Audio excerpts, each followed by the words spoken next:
నా స్నేహితుడు రామ్. మా పాఠశాలలో నాతో పాటు చదివే రామ్ అనే స్నేహితుడు ఉన్నాడు.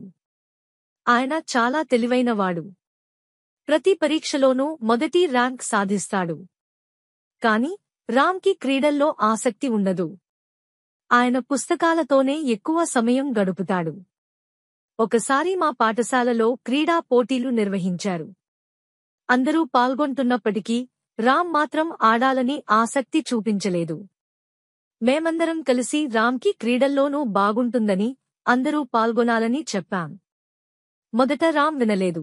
కానీ మేమంతా ఒత్తిడి చేయడంతో ఆయన ఒక పోటీకి దరఖాస్తు చేసుకున్నాడు. అదే ఒక 100 మీటర్ల పరుగు పందెం. రామ్ ముందు ఎప్పుడూ ఆడకపోవడంతో కాస్త భయపడ్డాడు. పోటీ ప్రారంభమైనప్పుడు మొదట్లో ఆయన నెమ్మదిగా పరిగెత్తడం ప్రారంభించాడు. కానీ పోటీ మధ్యలో ఆయన తన శక్తినంతా వేసి వేగంగా పరిగెత్తాడు. చివరికి అందరినీ వెనక్కి నెట్టి రామ్ మొదటి స్థానంలో నిలిచాడు. ఆ రోజు రామ్కి అర్థమైంది, కేవలం చదవడం మాత్రమే కాకుండా క్రీడల్లోనూ విజయం సాధించడం చాలా సంతోషకరం. అప్పటినుంచి రామ్ క్రీడల్లోనూ చురుకుగా పాల్గొంటూ మంచి ర్యాంక్లతో పాటు క్రీడా బహుమతులు గెలుస్తున్నాడు. ఇది మా స్నేహితుడు రామ్ గురించిన చక్కని కథ.